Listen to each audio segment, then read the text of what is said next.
నమస్తే, welcome to ప్రజానాడి news. నేను మీ రణధీర్. ప్రతి సోమవారం తెలంగాణ రాష్ట్రంలో ప్రజావాణి కార్యక్రమాన్ని తెలంగాణ ప్రభుత్వం అయితే నిర్వహిస్తుంది. ప్రతి ఒక్క జిల్లాల కలెక్టర్ సముదాయాలలోనైతే ఈ ప్రజావాణి కార్యక్రమాన్ని అయితే అధికారులు నిర్వహిస్తున్నారు. ఏదైతే అర్జీలు పెట్టించుకున్నటువంటి దరఖాస్తులను అధికారులు స్వీకరించి మరి పరిష్కారం చేస్తున్నారా లేదన్నది కూడా మనం ఇవాళ మ్యాటర్.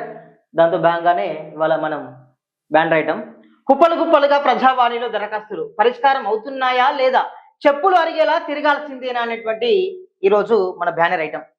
నిజంగా ప్రజల యొక్క సమస్యలను పరిష్కరించడమే లక్ష్యంగా అధికారులు పనిచేయాలి. వారి యొక్క పని ప్రజల యొక్క సమస్యలను పరిష్కరించడమే. మరి నిజంగా ప్రజావాణి కార్యక్రమంలో వచ్చినటువంటి దరఖాస్తులను ఎవరైతే ఉన్నతాధికారులు పరిష్కరిస్తున్నారా లేదా అన్నది కూడా మనం చర్చించుకోవాల్సిన ముచ్చట ఎదురైంది. నిజంగా కొన్ని పనులను అధికారులు నిర్వర్తిస్తున్నారు, కొన్నిటిని పరిష్కరిస్తున్నారు కూడా. ఇంకా కూడా ఇప్పటికీ కూడా భూ సమస్యలు పెండింగ్లోనే ఉన్నాయి. అదేవిధంగా పెన్షన్కు సంబంధించినటువంటి దరఖాస్తులు కూడా పెండింగ్లోనే ఉన్నాయి. అదేవిధంగా ఏదన్నా గెట్టు పంచాయతీలు అవి ఉన్నా కూడా సాదా బైనామా కేసులు అవి ఉన్నాయి, ఇంకా కూడా పెండింగ్లోనే ఉన్నాయి. ఈ యొక్క భూములకు సంబంధించిన విషయం కాకుండా రకరకాలుగా ఇటు మామూలుగా కొంతమందికి దీని ఏమంటారు డెత్ సర్టిఫికెట్లు లేదు, ఫ్యామిలీ మెంబర్ సర్టిఫికెట్లు కూడా రాకుండా పెండింగ్లో ఉన్నాయి. అవి కూడా ప్రజావాణిలో అర్జీలు పెట్టుకుంటున్నారు బాధితులు ఎవరైతే ఉన్నారో. అదేవిధంగా ల్యాండ్ విషయాలు కూడా కొన్ని కూడా ఆ మ్యాటర్ కూడా వస్తున్నారు. వాళ్ళు కలెక్టర్ సమక్షంలో కూడా కలెక్టర్కి ఇస్తున్నారు. కలెక్టర్ మాట్లాడుతున్నారు, సంబంధిత అక్కడనే ఉన్నటువంటి ఉన్నతాధికారులకు పిలుస్తున్నారు, మాట్లాడుతున్నది త్వరితగతిన ఈ వారమే పూర్తి చేయాలని చెప్తున్నారు. కానీ కొంతమంది సమస్యలు మాత్రమే పరిష్కారం అవుతున్నాయి, ఇంకా కూడా కుప్పలు కుప్పలుగా ప్రజావాణిలో ఉన్నాయి. ముఖ్యంగా చెప్పాలంటే ప్రజావాణిలో ఏమవుతుంది, ప్రజావాణిలో భూ సమస్యలు కూడా బాగున్నాయి. భూ సమస్యలే బాగా వస్తుంటాయి.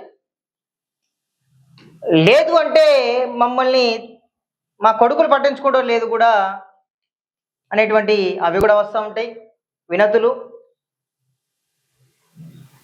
ఇవన్నీ కూడా పెండింగ్లో ఉన్నాయి. మామూలుగా మనం చెప్పుకునేటి చాలా మటుకు ఎక్కువ ల్యాండ్ ఇష్యూస్ ఉంటాయి, ఇంకా లేకపోతే అధికారులు పట్టించుకోలేదు, లేకపోతే కరెంటు సమస్యలు ఉన్నాయి. ఇక్కడ బాయిల కాడ వాటర్ వస్తలేవు, బాయిల కాడ కరెంట్ ఉండలేదు, అదేవిధంగా యూరియాల కొరత ఉన్నది అనేటువంటి అన్ని ముచ్చట్లు కూడా ఈ ప్రజావాణిలో వస్తుంది. ప్రజావాణి అంటేనే ఏదైతే ఆ యొక్క ప్రజలకు ఇబ్బందులు ఉంటాయో అవి అధికారుల సమక్షంలో పరిష్కరించడమే ధ్యేయంతో మనమందరం కూడా అప్పీల్ చేసుకుంటాం ఎవరిని, ఉన్నత అధికారులను.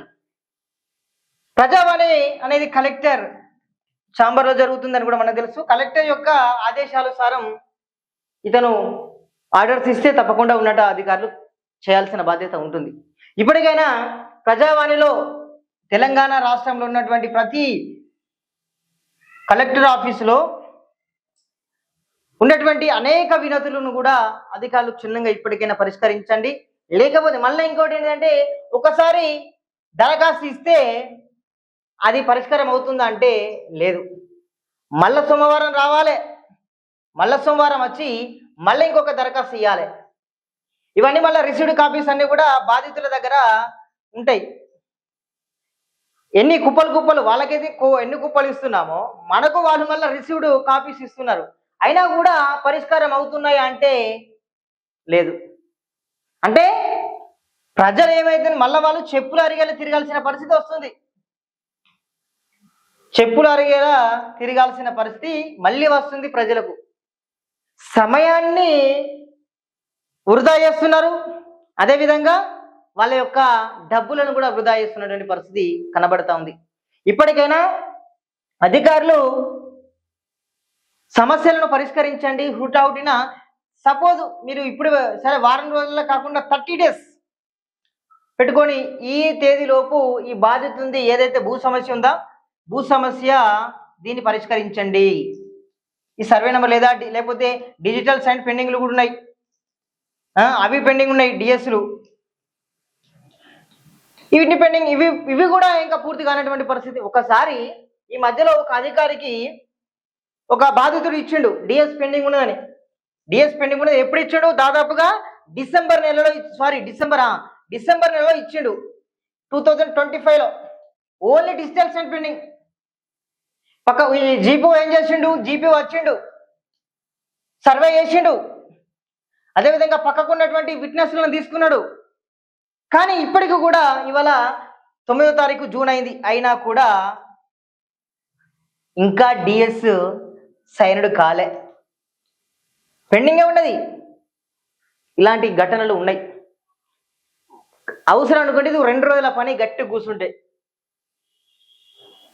పనులు వచ్చి టైంపాస్ చేయడం, రావడమే 11 గంటలకు వస్తారు అధికారులు, రావడమే 11 గంటలకు వస్తారు. మెల్లగా చిట్చాట్ చేస్తారు, 1 గంటకు అన్నం తింటారు. 1 గంట తింటారా సరే, అటు ఇటు చేసి ఇది 1 గంట అయిపోతే లాస్ట్కి మళ్ళీ 3 గంటలకు కూర్చుంటారు పీఠాల మీద. 5 గంటలకా అసలు టైమింగ్, కానీ మనోళ్ళు బిఫోర్ ఉంటారు దేంట్లోనైనా కూడా. 4:30కి బయటికి వెళ్తారు, బస్సులలో టైం అయితే రై ఊరుకుడే. మళ్ళీ తీరా అంతే అయిపోయాయి, రేపు రాపోరు అంటారు. మళ్ళీ రేపు తీరా అయితే 10 మనోళ్ళు ఏం చేస్తారు పాపం, ఏమో అధికారులు కదా అని సరే 9 గంటలకు మనోళ్ళు వచ్చి కూర్చుంటారు. దమ్మున పుసుకున్న తప్పితే అటే ఇంకా తౌలు తప్పించిన బర్రె లెక్క ఉన్నట్టు ఎటో కూర్చుని ఇక మనోళ్ళు ముందుగానే ఉంటారు పాపం. కానీ అవుతుందా పనులు? కాదు. ఇలాంటివి ఘటనలు చాలానే ఉన్నాయి. కాబట్టి ఏదైతే 1 గంటలో చేసే పని మనోళ్ళు 10 రోజులు చేస్తారు, 1 రోజులో చేసేదాన్ని నెలలు చేస్తారు, 10 రోజులలో చేసేదాన్ని సంవత్సరాలు చేస్తారు. కాబట్టి ఇలాంటి ఘటనలు ఉన్నాయి. కాబట్టి ప్రజావాణిలో వచ్చినటువంటి దరఖాస్తులను త్వరితగతిన పూర్తి చేయాలని కూడా మేమైతే కోరుతా ఉన్నాం. బాధిత ప్రజలను కూడా ఇబ్బందులు గురి చేయొద్దని కూడా కోరుతా ఉన్నాం. చెప్పులు అరిగేలా చేయకండి, వాళ్ళ టైంను వృధా చేయకండి, వాళ్ళ డబ్బును వృధా చేయకండి కూడా మేమైతే రిక్వెస్ట్ చేస్తా ఉన్నాం జిల్లా కలెక్టర్లందరినీ. భూ సమస్యలు ఉన్నాయి, కరెంటు సమస్యలు ఉన్నాయి, వ్యవసాయానికి సంబంధించినటువంటి సమస్యలు ఉన్నాయి, వాటిని త్వరితగతిగా పూర్తి చేయండి అని కూడా మేము రిక్వెస్ట్ చేస్తున్నాం. ఇప్పటికైనా అధికారులు స్పందించి త్వరితగతిన బాధితుల పక్షాన నిలవాలని కూడా మేమైతే కోరుతా ఉన్నాం. అధికారులంతా కూడా మారుతారని కూడా మేమైతే నమ్ముతున్నాం. So thank you so much. చూస్తున్నానండి ప్రజానాడి.